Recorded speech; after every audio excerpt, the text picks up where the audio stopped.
La licenciada Carmen Leonor Selpa Báez y hoy en Arroz y Habichuela te voy a explicar las pensiones alimentarias.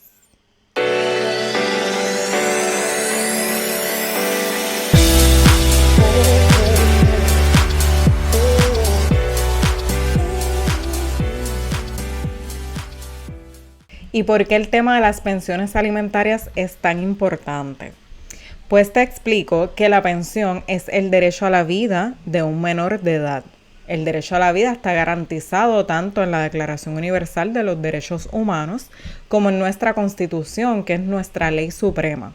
Por lo tanto, el tribunal va a tomar con seriedad, ¿verdad?, como todos los asuntos ante el tribunal, en especial el asunto de las pensiones alimentarias. Se toman con mucho celo. Y el tribunal, esto es un asunto que lo va a ver con celeridad. Es un asunto que, como son los alimentos de un menor de edad, no podemos esperar a que pasen 2-3 meses para establecer una pensión. Esto hay que verlo rápido.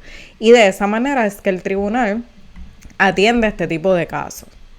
También en la ley para el sustento de menores, en su declaración de política pública, establece que esta ley se crea, ¿verdad?, para procurar que los padres o las personas legalmente responsables contribuyan en la medida de sus recursos, y esto es bien importante porque la ley también establece que la pensión se va a establecer conforme a los recursos de quien va a dar la pensión y la necesidad de quien tiene que recibirla. Así que de esta misma manera, esta ley especial, que es la ley para el sustento de menores, indica que la pensión se va a establecer conforme los recursos de la persona lo requieran y el bienestar de sus hijos o dependientes mediante el fortalecimiento de los sistemas y la agilización de los procedimientos administrativos, como les indiqué, ¿verdad? Esto es algo que se debe ver de inmediato. Tanto los procedimientos administrativos, que ese sería el caso cuando la pensión se está estableciendo en ASUME, como el procedimiento judicial cuando la pensión se va a establecer en el tribunal. Las disposiciones de esta ley para el sustento de menores se interpretarán liberalmente a favor de los mejores intereses del menor o alimentista que necesita los alimentos. Así que siempre se va a interpretar a favor del bienestar de ese menor. Y para atender este trámite, ¿verdad?, de cómo se va a establecer la pensión, la ASUME, que es la Administración para el Sustento de Menores, y el Poder Judicial,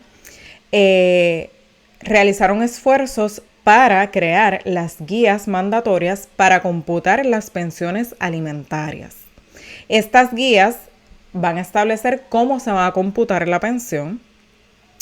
Así que ordenan que se considere la edad del menor, el ingreso neto mensual del alimentante y los recursos económicos de cada progenitor. El ingreso neto es aquel ingreso que resulta luego de que se realizan entonces las deducciones mandatorias por ley, como es el Seguro Social, como es el Medicare, como es el retiro, entre otras deducciones que son mandatorias u obligatorias. Las guías vigentes fueron aprobadas en el año 2014 y desde entonces no se revisaban hasta que en el 2023 la SUME presentó las nuevas guías. Y no fue hasta febrero de este año que se sometieron al Departamento de Estado para su aprobación.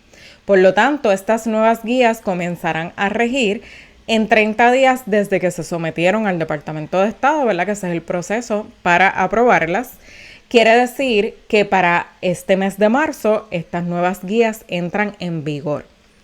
Así que te voy a decir los cambios más significativos, ¿verdad? Como les dije anteriormente en Reels, en Instagram, para que no estés escuchando rumores, porque cuando hay cambios en la ley, como pasó con el Código Civil, que cambió en el 2020, muchas veces la gente está, ¿verdad?, en rumores, no, porque la ley cambió y ese es el rumor, que la ley cambió. ¿Pero en qué la ley cambió? Pues este es el lugar para que tú comprendas cuál va a ser el cambio o los cambios.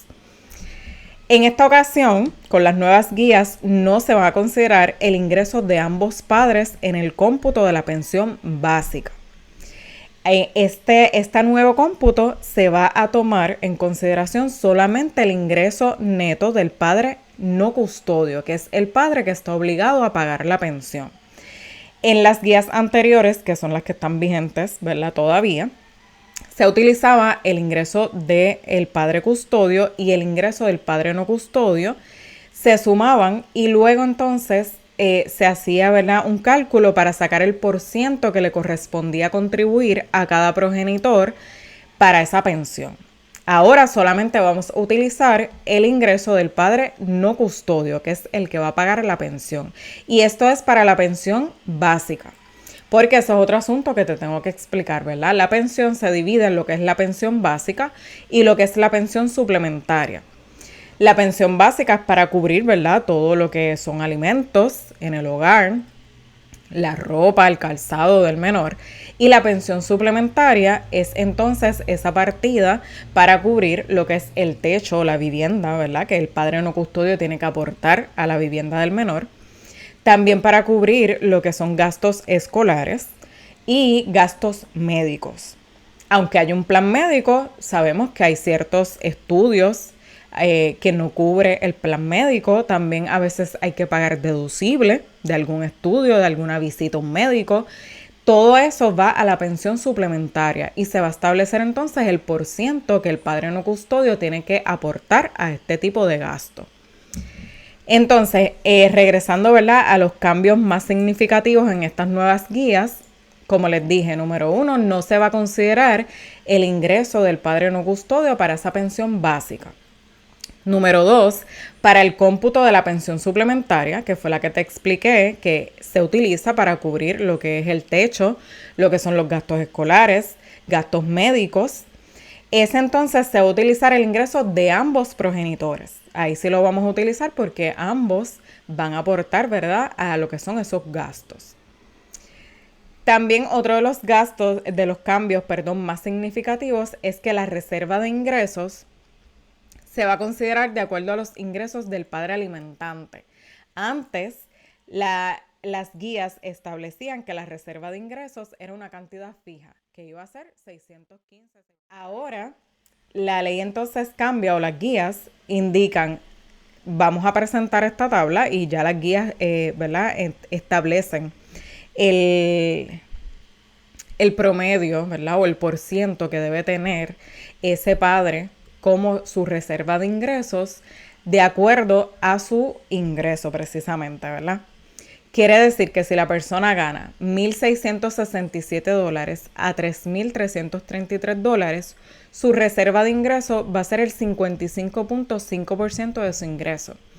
Ya entonces las guías no dicen, pues tienes que encargarte, la persona que esté estableciendo la pensión te vas a encargar de que le sobre a esa persona $615 en su cartera, ¿verdad?, para cubrir sus necesidades durante el mes.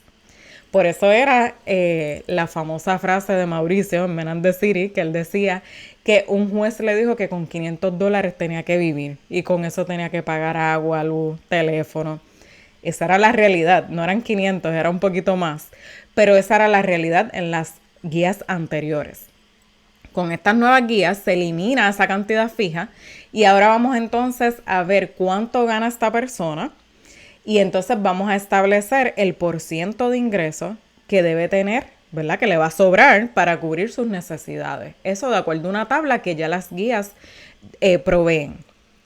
Otro de los cambios es que se consideran todos los menores que la persona tenga a su cargo. Antes, y esto era una situación, una inquietud común, cuando yo tenía que representar padres alimentantes, siempre me decían, pero es que yo tengo otros menores que tengo que mantener, yo tengo otras pensiones que tengo que pagar. Y lamentablemente, aunque hacíamos la alegación en el tribunal y yo le explicaba que no procedía, hacíamos la alegación, pero el tribunal indicaba, no tengo nada que ver con los demás menores. Yo estoy estableciendo una pensión aquí para este menor que tengo ante mí. Ese ajuste, ¿verdad?, por los otros menores que esta persona tenía a su cargo no se realizaba. Con las nuevas guías se va a tomar en consideración que esta persona paga otras pensiones, o que tiene otros menores a su cargo, ya sea bajo su custodia, ¿verdad? O pagando pensión. Así que antes, como les dije, no se consideraba el que esta persona tenía a su cargo otros menores, aunque había un recurso que se llamaba la nivelación, que era que cuando la persona no se quedaba en su bolsillo con lo que las guías decían, los $615, $625, entonces había que ir al tribunal a un proceso en el que había que traer a todos los padres custodios de los demás menores para hacer ajustes en esas pensiones de manera que se les reservara el ingreso a ese padre alimentante. En estas nuevas guías, como ya una vez se calcula la pensión, se está considerando que esta persona tiene otros menores a su cargo, entonces se elimina ese proceso de la nivelación. Y otro de los cambios es que para computar la pensión básica se va a requerir el ingreso mensual del padre no custodio, solamente, como les indiqué, y la cantidad total de menores que tiene a su cargo, como les indiqué, ¿verdad? Se va a entonces a considerar esos otros menores que tiene esta persona a su cargo y se elimina el proceso de nivelación. Y entonces te estarás preguntando a quién le van a aplicar estas nuevas guías. Las nuevas guías van a aplicar a casos nuevos, casos que se presenten luego del 15 de marzo del 2024 y casos que estén pendientes de adjudicación a la fecha en que entren en vigor estas nuevas guías. Así que si tú radicaste tu caso en enero y todavía no se ha establecido una pensión final y tienes vista pendiente para luego del 15 de marzo, pues te van a aplicar las nuevas guías. No te van a aplicar si ya a ti se te estableció la pensión el año pasado, por ejemplo, y tú ahora dices, no, pues yo quiero revisar la pensión conforme a las nuevas guías que entran en vigor, porque tú entiendes que te van a beneficiar. Pues las guías indican que no va a aplicar, ¿verdad?, a padres custodios o no custodios que quieran revisar la pensión conforme a estas nuevas guías si ya se estableció y no han transcurrido los 3 años que indica la ley para revisar la pensión. Como único pudieras solicitar la revisión antes de los 3 años es si ocurren cambios en las circunstancias, ya sea de tus circunstancias, si eres padre no custodio que provee la pensión, o padre custodio quien recibe la pensión. Cambios en las circunstancias pueden ser como padre custodio, el que tiene al menor bajo su cuidado y recibe la pensión, pues ahora tiene un gasto, por ejemplo, de colegio que antes no existía. Pero ojo con ese gasto. Cuando es un asunto de gasto de colegio, el otro padre, como tiene patria potestad, debe ser consultado, ¿verdad?, en esa decisión de matricular a ese menor en un colegio. Y máxime cuando esta persona tiene que aportar a esa mensualidad. Así que ese es un ejemplo, ¿verdad? Un nuevo gasto que surja.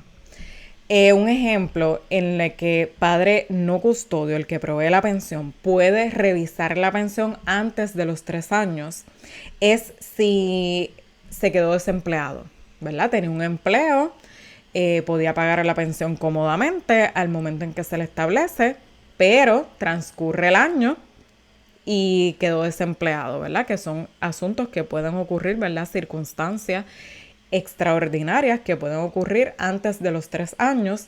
Entonces ahí la ley permite que ese padre no custodio que provee la pensión pueda entonces solicitar la revisión y vamos entonces a calcular la pensión de acuerdo a la realidad de este padre no custodio. Espero que esta información te haya sido de utilidad. Si tienes dudas o preguntas sobre este tema de las pensiones, que es largo, ¿verdad? Largo y tendido, como decimos, puedes contactarme a través de mis redes sociales. Estoy en Facebook, estoy en Instagram y en Instagram también tenemos un perfil de Hablando Derecho en Arroz y Habichuela, así que por allí también me puedes contactar. Hasta la próxima.